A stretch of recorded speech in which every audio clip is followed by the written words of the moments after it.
Hello everybody, welcome back to the channel. This is Something Saturday where we talk about things we didn't get to talk about the rest of the week. And today we have to talk about two big pieces of news. That is the Fantastic Four, Silver Surfer, and Superman has a new potential enemy in the movie. Let's talk about it. Okay, so Superman Legacy, now just called Superman, supposedly had its villain leaked online. And a lot of people have been running with this, and they've been talking about how Ultraman is supposed to be the villain in the new Superman movie. And they've been saying that this is going to be a Superman clone. Now, Ultraman is kind of one of those weird characters in the comic books, but oftentimes people are confusing Ultraman with other Superman villains like Bizarro and other things. He gets compared to other things all the time. And Superman does have a lot of enemies that sort of are alternate versions or versions that are created. Different things. Superman over the years has fought numerous versions of himself. Even going into the television shows and going into the movies themselves. Superman 3 famously had him fighting a version of himself at one point. And a lot of people didn't like that then. They didn't think that that was a lot of fun. They thought it should have been Bizarro. And a lot of the things dealing with the Superman universe, when you have Superman fight a version of himself, a lot of people are always sort of wishing it was Bizarro. We recently got Bizarro in the Lois and Clark TV series, which is not canon to the DCU. And a lot of people are talking about that now as well.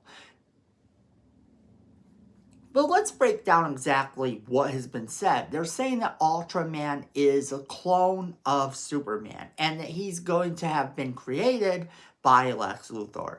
Now, I don't know a lot about Ultraman in the comics, but here's what I do know.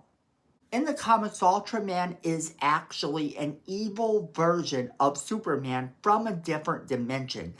That's right, an evil version of Superman from a different dimension. So making him a clone made by Lex Luthor doesn't seem necessarily to fit that bill.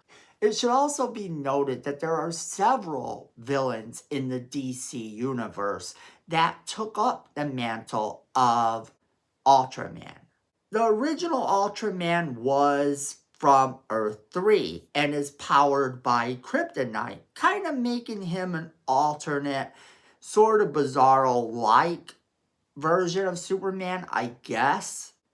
Then you had the Ultraman that was reintroduced in 1999, and it was introduced in a Justice League Earth 2 graphic novel.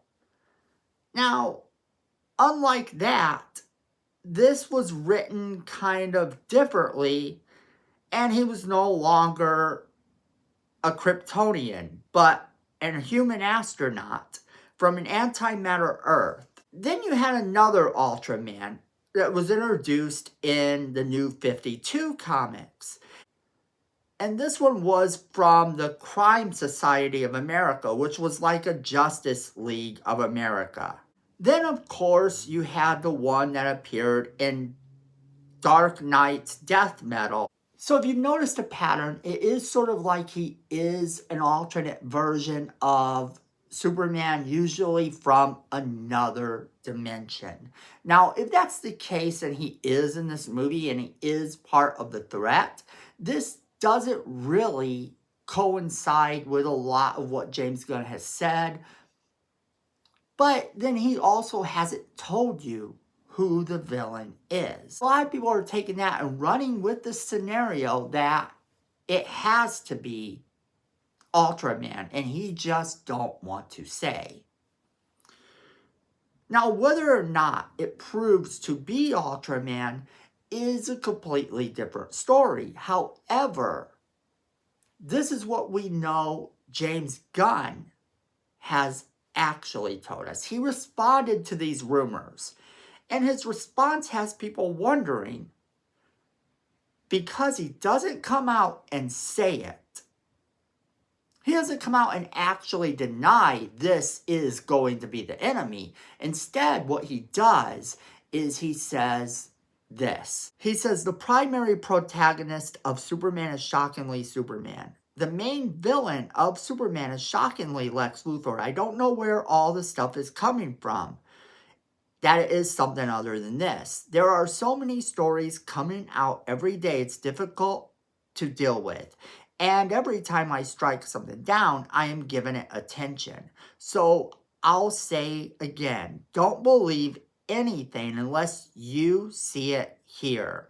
And why would you want to know everything before the movie comes out anyway? So he doesn't outright come and say that this is not going to be the case. But what he does say is true. As a fan, I don't want to know everything about this movie. And unfortunately, I get the feeling like the leaks are just going to keep coming. And does he shoot them down? Does he give them credence? Does he say that this one is true and this one is false? And if he does, what exactly does that say?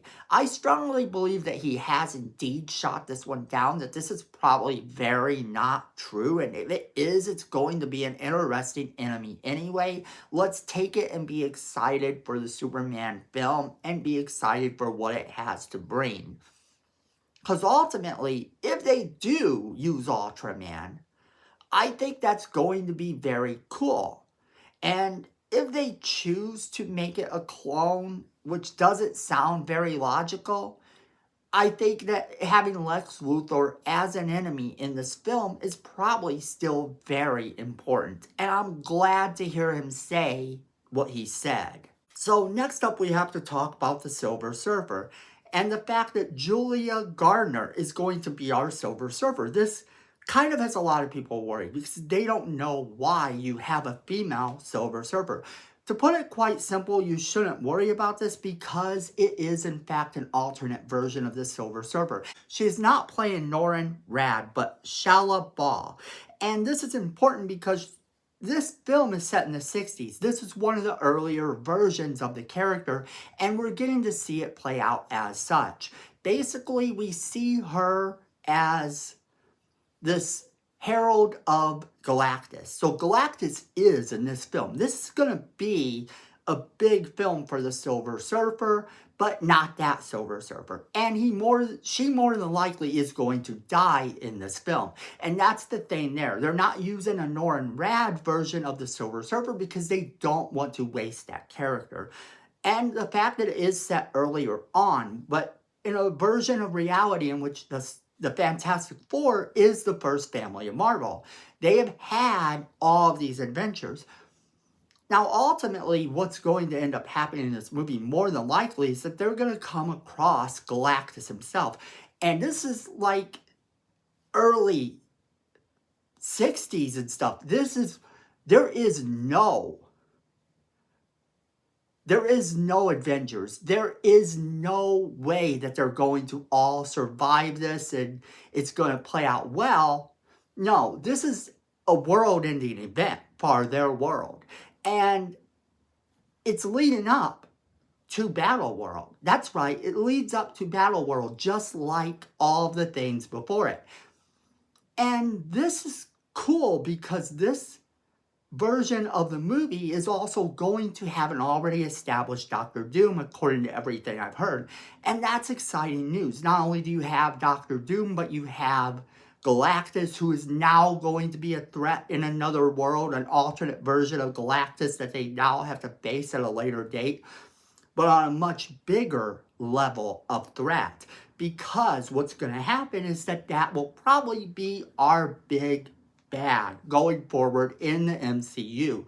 After Battle World, that they're getting ready to kind of do, when they're getting ready to kind of set this all up, we're going to get to see everything in the Marvel Cinematic Universe change. And one of those changes is going to be to bring in Norrin Rad. They don't want to waste the character by bringing him into this movie when this movie is meant to set up the Fantastic Four and show how they ended up in our universe that our current Marvel Cinematic Universe is taking place in. They're setting everything up real nice, and I think that that's going to make for a really exciting thing. So take all of these rumors and all of these theories and all the stuff that you're hearing people say about how tragic these two events and these two cinematic universes are, and kind of just go with the flow, because believe me, it's probably going to be a lot better than we ever could have imagined. As always, we want to know what you guys think. Make sure you're sharing this video with all of your friends. They're going to want to be a part of the conversation as well. Don't forget to hit that like button. It's free, it helps the channel, and we definitely appreciate it. Miko says we need more subscribers. You don't want to disappoint Miko. Go ahead and hit that subscribe button. Hit that notification bell while you're down there so you don't miss a single video we do. And friends, at the end of the day, I know it, you know it, and Miko knows it. Fandom is family.